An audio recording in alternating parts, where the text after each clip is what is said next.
منتخب تاجیکستان. سیاوش ارسالی به داخل جریمه‌گاه. فرصت برای زدنی، بازم یک ضربه دیگر و ضربه اجرا کرده عزیز جان شد. دی اف جانب دروازه راست نرفت.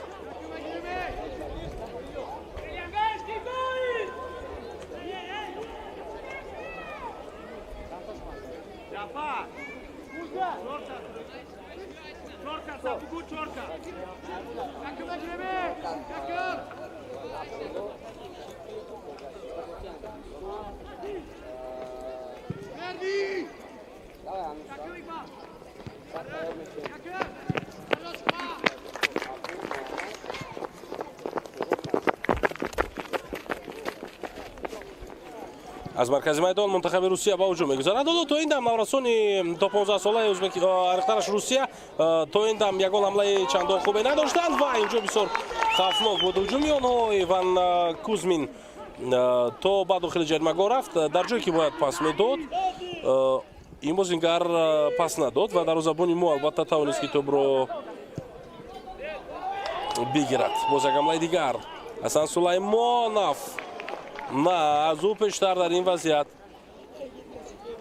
دیفوگر به توپ رسید بولات کمارов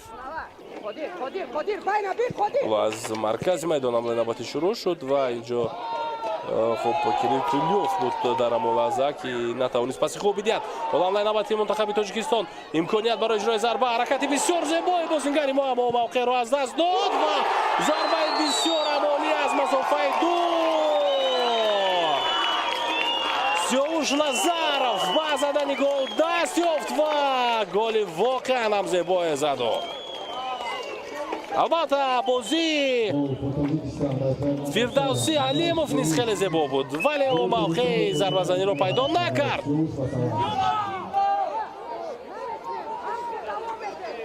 سیاوش نظرов کار کرد که دروازه‌بان نورسان روسیه توپ رو از داخل دروازه خود بگیرد. البته دیفوگران این دسته نیز دیگر از دستشان کار بر نآمد. هرچند تو این دم چندین ضربه رو آنها برگردانده بودند ولی این دفعه دیگر موفق نشدند.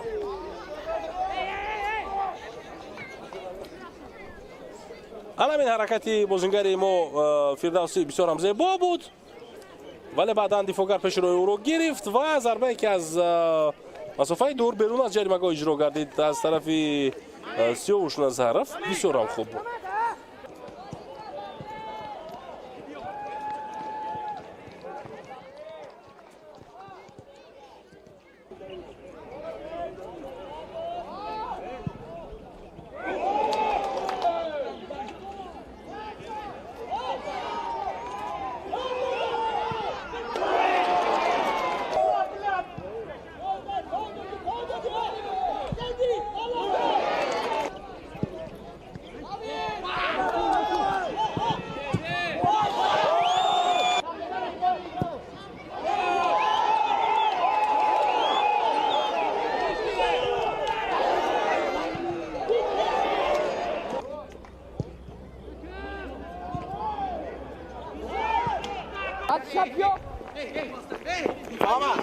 فارتوب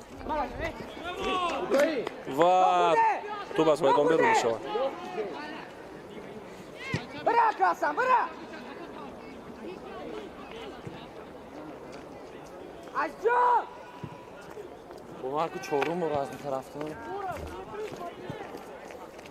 هجوم نوبتی منتخب روسیه پس از میانی دو کس به خط جریمه‌گاه ضربه نوبتی بسیار ضربه سخت بود از طرف بازیگری که از هیئت احتیاطی چند لحظه پیشتر با میدان برآمد ارسنی گوریویچ و او حساب را برابر کرد. حالا اکنون فهمیدیم که بازیگران هیئت اساسی رو سرمربی منتخب روسیه به بازی ورود کرده است. امکانیت برای دروازه‌بان ما منصور یعقوبوف بسیار کم بود، حتی قریب که نبود برای برگرداندن این توپ، برای برطرف کردن این ضربه و حساب 1-1. بازیگران ما باید که اکنون بیشتر از نیمه اول حالا در قسم دوم فعال شوند. حرکت به مرکز اینجا انوشیروان جورابکوف پاس داد به مرکز. لکن از کنار دیگر ادامه هجوم منتخب تاجیکستان رو می‌بینیم. خود بازی ویران نگشته است. خودی از نفر دوم هم می‌گذارد. ایرسون نامتی امکانیت و فرصت ضربه‌زنی رو باز هم بازیگران ما از دست دادند. ضربه در اجرای اسلامی عزیزبک، اما ضربه زده او رو هم دروازه‌بان منتخب روسیه برطرف کرد. ارسنی مبارزه برای که توپ رو بگیرد و او موفق هم شد. واقعا بازیگری با مهارت بوده است در منتخب روسیه.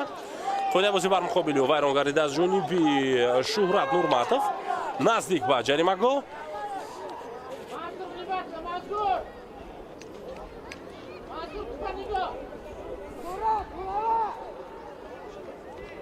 بله، از دست و از کتفی بازیگر منتخب روسیه داشته است دفاعگری ما و در پیش چشم کمک داور بود این حالت. آخرین ثانیه های وقت اضافه کرده داور. حساب بازی 1-1. منتخب روسیه یک کارت سرخ خطا دارد. دمیتری کالینین آمادگی میگیرد از همین جا برای ارسال تو برای زدن ضربه. نه، او پرتاب میکند بسیار هم بلند و توپ از میدان بیرون شد.